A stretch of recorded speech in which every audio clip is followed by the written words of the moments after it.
certainly have fears that there is a serial killer at loose in Perth. Sarah Spears, Jane Rimmer, Ciara Glennon. And every time you saw a young girl walking by, you think, oh God, is she going to be the next victim?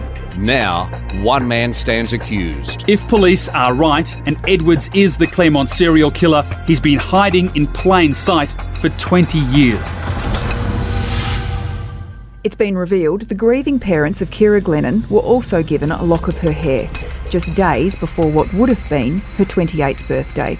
Hi everyone, this is day 41 of Claremont in Conversation. Natalie Bonjolo joining you in the studio with Tim and Alison. So today we heard the details about a detective's act of compassion towards the Glennons. Yes, we did, Nat. We'd heard something very similar that occurred with Jane the previous year. That one sounded a little bit more off the cuff. This one was actually documented and obviously planned a little bit. So just a little recap. We know that during Ciara's post-mortem, her entire hair mass, her head hair, was taken from the body, placed in what's been described as a billy bucket, a plastic bucket with a lid on it, and stored for investigative purposes there, currently and in the future. November that year, Dr Karin Margolius, a detective called Joe Maripodi, approached Path West and basically requested for them to take that hair away for a couple of days, which they were granted by Aleks Bagdonavicius, who's been giving evidence again today. They took the hair away. It was recorded, even though it was slightly mistakenly recorded on a wrong sheet, and a lock of the hair was taken from that hair mass, was handed over to Purslow Funerals, who's a prominent funeral company here in Perth, who then prepared it, and the hair was returned to Path West, and the lock of hair that was taken was given to the Glennons around about the 18th or 19th of November it would have been, and as you said, Ciara's birthday was on the 20th. Purely, again, compassionate grounds. The detectives had obviously built up a relationship with the families of the victims, and this was their way, and Dr Margolius' way, apparently, of letting them have a little bit of Ciara back.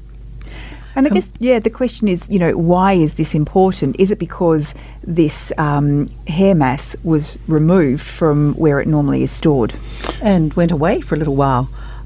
This whole issue is quite bizarre in my mind. It's compassionate, yes, but when you're talking about the hair in particular that's revealed, the crucial fibres that they said came out of the hair, it seems now, sort of looking back at what they did, was a very unusual. Especially seeing this was a very high-profile case. It wasn't somebody like it was explained to me that sometimes family like something of a deceased relative where they cannot see the person, or they've been found later on and they've been decomposed. But to me, this was the highest profile post-mortem done, and even though back then they may not have realised the significance of what could have been detected, it still seemed unusual. And then there are other aspects to it about how it was handled. Yeah, well, that's going to be the crucial question, I suppose. As I said, it was documented by Mr. Bagdonavicius, so we know who took it out, and we know when they took it out, and we know when it came back. But for those 2 days, what happened to it during that process, we haven't heard yet, and whether we will or not, because the continuity of the exhibits, as we've said constantly, is absolutely crucial. Any potential chance of any of these grey or blue fibres coming from somewhere else, getting into the hair, and then being found much, much later, is going to be a major issue in the trial in the next 6-8 weeks or so. Well, presumably Sergeant Maripodi, who took carriage of this bucket, you would then think that he would need to take the stand so that he could describe, did he open the bucket, or did he just hand it to the people at Purslow Funerals? Did that who opened the bucket there? a lot more questions coming up soon, and I should imagine once the defence start, there'll be even more, because there was a lot of questionable areas too. I mean, it's all very well, I suppose, looking at the standards that we have today to look back then, but still there are a lot of flaws and just sloppy paperwork that was done on, again, this very, very high-profile case. Yes, they had hundreds of cases going through, perhaps thousands, but they knew that this was the most intensive case in WA that they were looking at and asked to review. And yet there was still little, I mean, listening to it from like the public gallery's point of view, it's hard to decipher what they're talking about. And we have our little cheat sheet, so we know what, AJM is in 40 and 42 and how significant they are. But back then, and they would have realised the significance too, they had dates, there were missing labels. There was one pink bucket where they didn't even have a label, which they relabeled later because they thought that's what it was, and it was just so many questions which I should imagine the defence will be honing in on. Yeah, and going back to Detective Margolius, he's actually been in court every day, sat on the back row of the bar tables, so he's been part of the police crew that have been helping assist the prosecutors, and we will hear from him, and he might become witness 563 or whatever it is, because he's going to be the very last witness we found out today, because he was one of the officers that on that week before Christmas in 2016 walked Bradley Robert Edwards out of his house into a police car, drove him to Curtin House, and then interviewed him for 6.5 hours over a 12-hour period. And so it is through Detective Margolius that video of that interview will be played.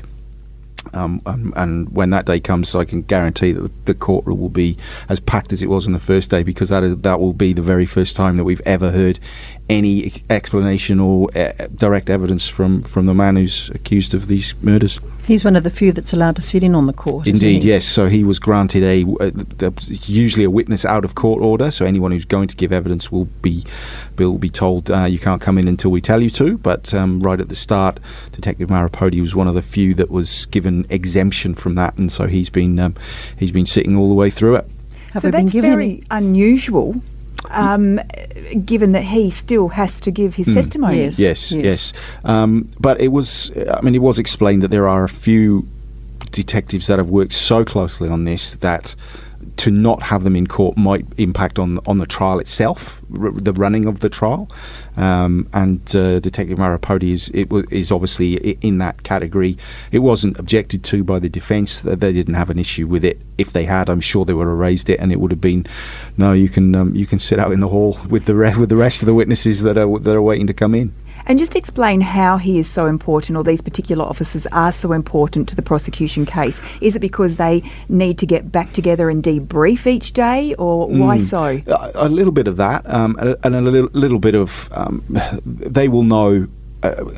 Because they've worked on the case so closely as the prosecutors have, they will know, for instance, what part of the prosecution brief such and such a document is in, or such and such a photograph is in, or such and such an exhibit.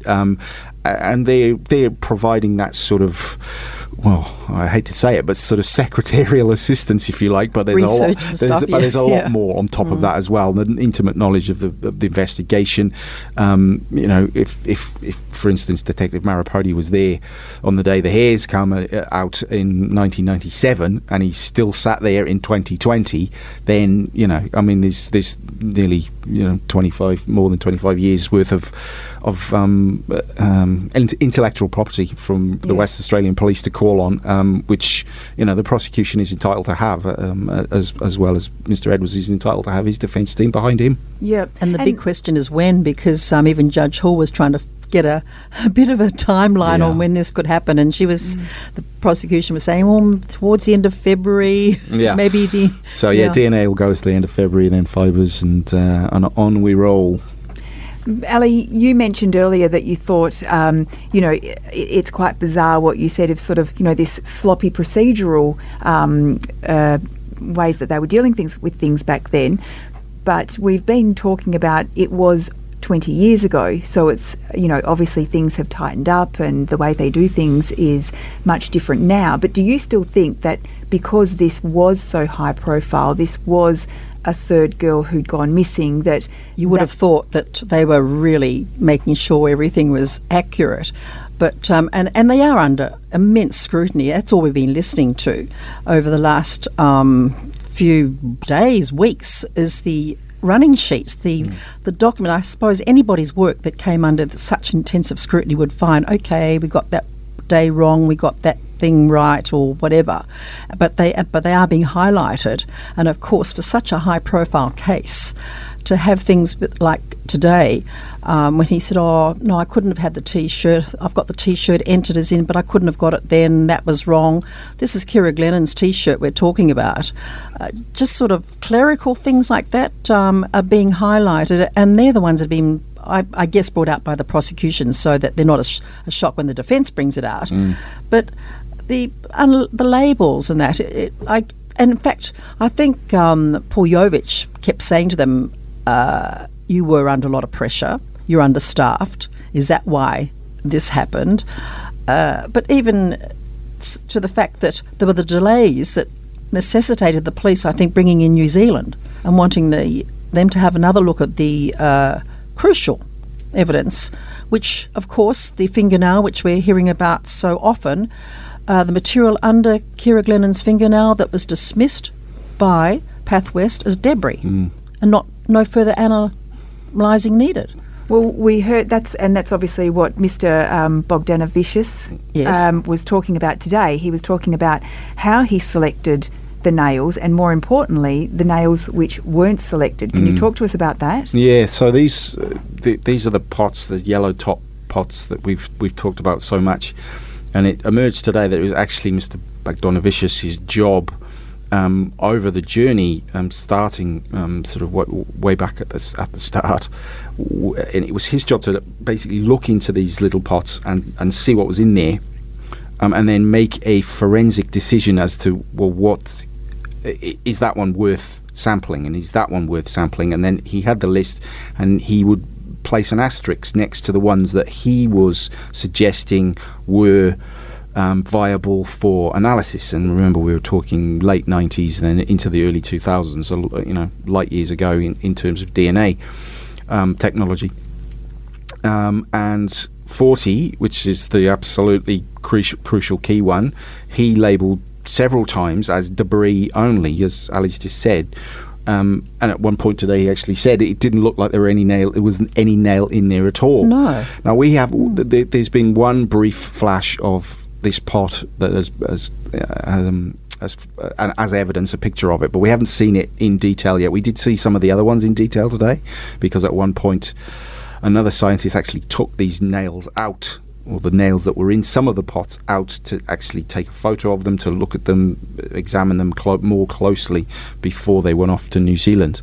But at whatever point up to, it would appear, 2008, that anyone's looked in this little AJM40 pot, that all they could see was just whatever they could see, a tiny speck of dirt, what looked like debris, whatever debris is, could look like a speck of dust. We don't know. But he only did a visual, didn't he? Well, that's the thing, yes. Yeah. And that's crucial as well, because he didn't actually open the pot.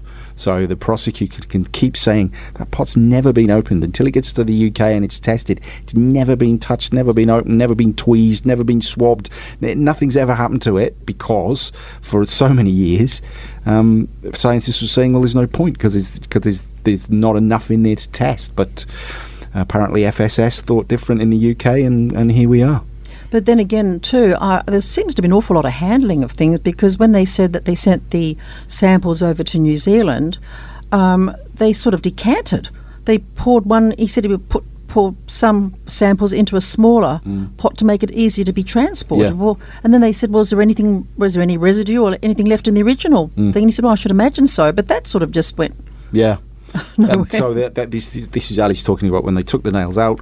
Some of them went in New Zealand, actually were placed in tubes rather than the pots, but the pots were left behind, and that's what we saw today. Right at the end of today was the bags that the empty pots were in, were Handled. Handled. But to be fair to Path West, they were recorded. Yeah. I mean, any bloke on the street would think, well, you just chuck them away. But no, there might be something in there, so we'll keep them and label them and bag them and photograph them. And again, here we are, 20 years later, looking at pictures of empty pots on a court screen.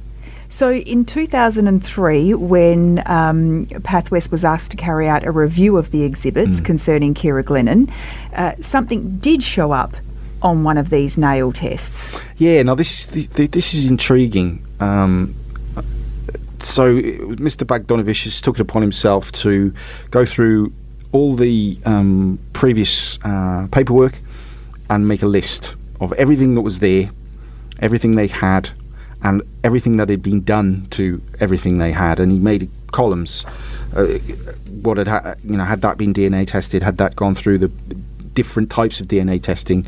And he ticked them off one by one. All these 54 or probably more than that exhibits that they had. But on a couple of them, also there's two things. On one of them, he labelled on AGM 42. He labelled that there was possible male DNA on there. But previously, there hadn't been. They'd had no male DNA on it. Exactly. Yeah. So something has happened in that over a span of about 2 years, from 2001 to 2003, to have that on a log or on a docket somewhere to say there might be male DNA on AGM 42. And it was the judge, again, super sharp, Justice Hall, right at the end, brought this up with the prosecutor and says, Please explain. Please explain, to coin a phrase. And Ms. Barber-Gallo said, yes, that's one of the things we want to do next week, because the witness had gone by then, because it was right at the end of the day. So there was that. So we've got a little mystery male DNA somewhere that has popped up in some test somewhere, apparently. So we'll get to that next week. Then it was also in evidence revealed that over that time span, even though Path West wasn't accredited to do this low copy number DNA testing that we've talked about, they did it anyway. The way Mr. Bagdonavicius explained it was very the test itself was very similar to the ones we were doing already. It was just running a few more cycles, and maybe we'll get Brendan to explain a bit about that next week. But even though they weren't accredited to do it, they felt that they had the knowledge and expertise to be able to run the tests anyway. But they made a note of any results we get, we can't use in court because they're not accredited, obviously. But we can give them to detectives for investigative purposes.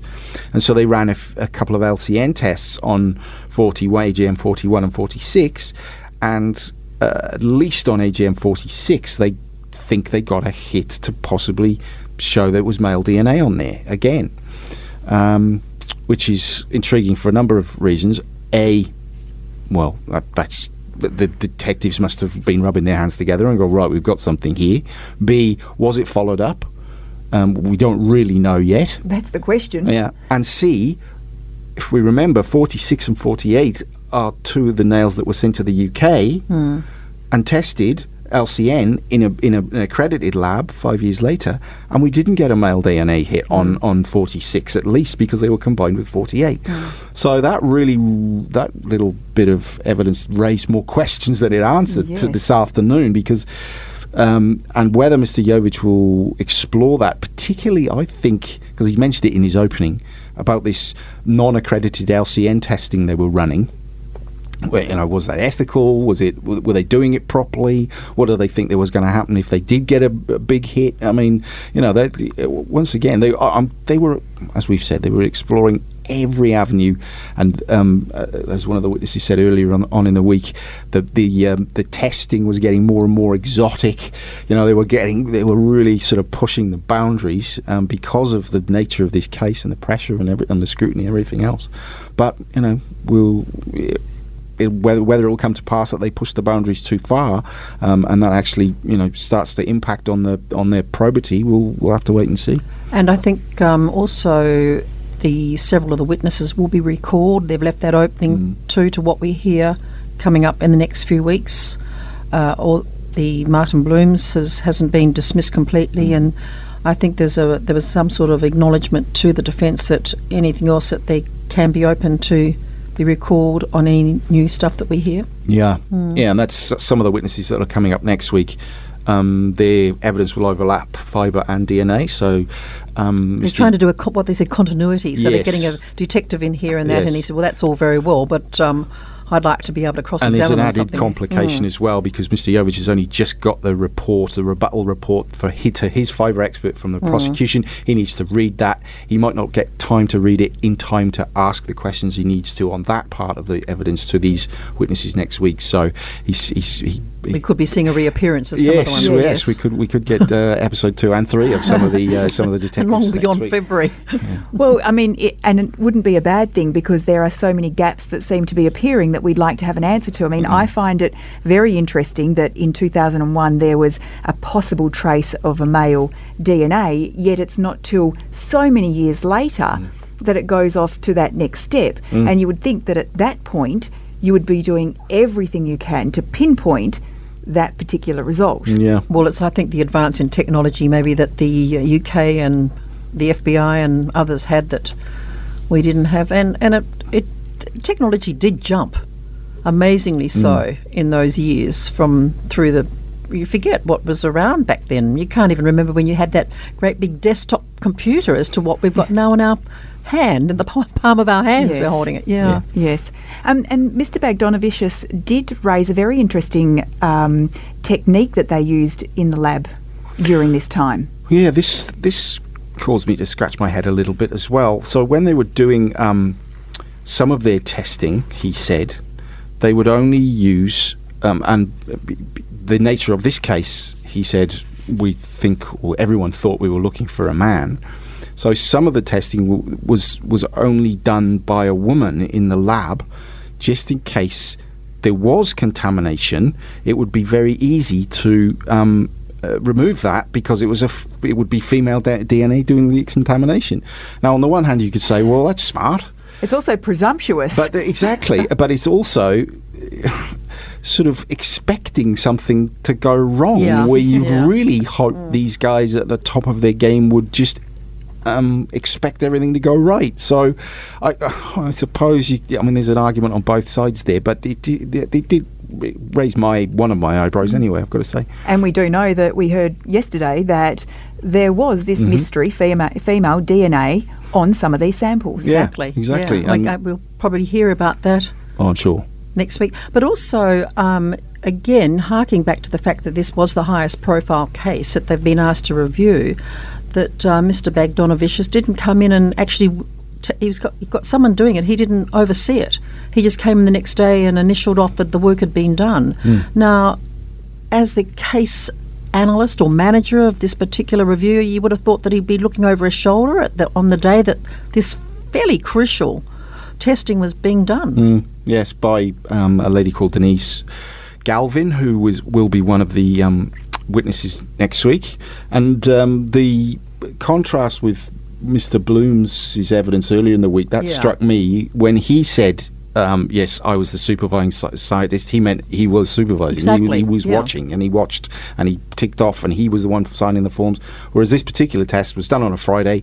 For whatever reason, Mr. Bagdonavicius was working on the Friday, came in on the Saturday to review the paperwork, and then signed it off. So I don't know whether that's gold standard forensic practice, but once again, Mr. Jovich will get his go on Monday, that might be another point of contention. As we mentioned, it just shows us how many hands these various samples pass through. Well, you just say, I'd want another pair of eyes on this while I'm doing this, wouldn't you? I mean, it's done with everything else, and it just didn't happen. But anyway, we'll see. Yeah. So these witnesses that you've mentioned, some of them already, they will definitely fill in some of those gaps, and we've seen that happen before where we sit there wondering what this jigsaw meant, and then we get the piece of the puzzle next week. Is there anything else that's coming along next week that you know of? Yeah, so I think it's going to get really interesting next week. So as I mentioned, Denise Galvin, who is another one of these Pathwest scientists, was she involved in any of these contamination events? We've got a guy called Scott Egan, who was another scientist at Pathwest. Now we know some male DNA has turned up at various points where it shouldn't be. Was he involved in that? He's certainly involved in a lot of the testing over the journey, so he's going to have a big part to play.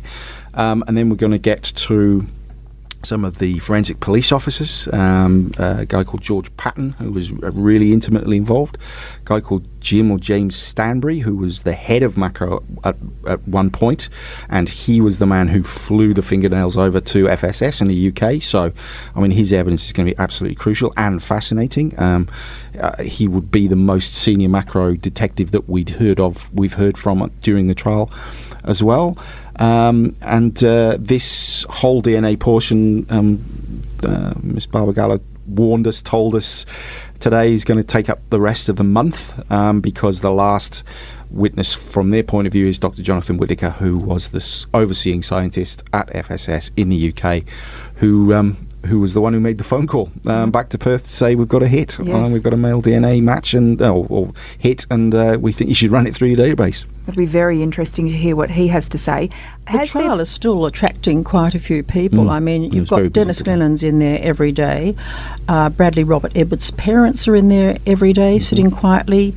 And I looked today, and it looked like they were students, medical students, coming in because they were taking notes down, and well, they should be, because they probably won't see such an intensive scrutiny. Well, a bit of inside information. I think Brendan's been maybe guiding or instructing some of his students to maybe go and have a listen. I think a couple of them might have been there yesterday. Because, if you want forensics in real life, under the microscope, literally under the microscope, you can get no better seen and stage than this trial this week. And we're all getting a great crash course in it as well here.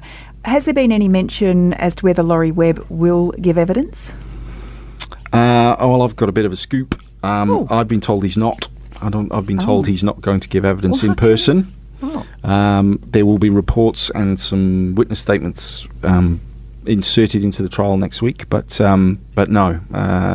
That's my information anyway. I'm not sure as to why, and I'm not sure as the full reason will ever be made public. I'm not sure about that, but that's my information, which is a very interesting development because he's so key to so much of the forensic evidence, from being at the scientist overseeing the clipping of these fingernails right at the very start at the post-mortem to taking them to the UK and then getting the results back from FSS. So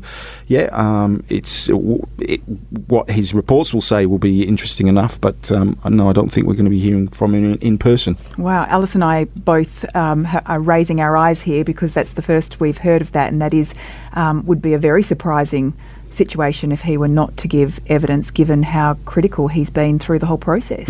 Yes. Do you think giving evidence for the prosecution? What about the defence? No, I don't think he's going to give any evidence in person at all, because from my understanding that it's that's been done by consent. Both sides are aware of that, and that's how it's going to play out. Apparently, sometime next week. We're purely speculating here, but I wonder if it could have anything to do with the more recent years and the fact that he was sacked from his position there. Well, I mean, he was. I mean, there's no avoiding that. It was very public in Perth and quite a big story at the time, and rumbled on for several months that after he was removed from his very senior position at Path West.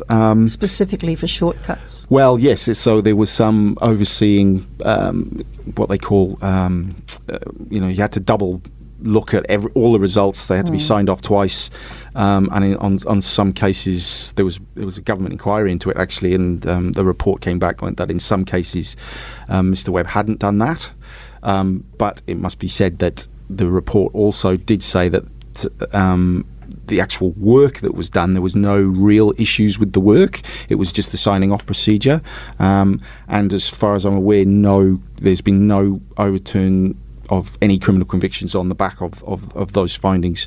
But I mean, what it did mean was Mr. Webb was removed from his position, and which was quite a big deal, particularly for the the man who's Attorney General now in Western Australia. John Quigley made some very strong comments about it at the time, saying it was unprecedented and had ripples throughout the justice system all the way through. So, yeah, he was at the centre of that, but from my information, he won't be at the centre of this trial or as much as we thought he might be.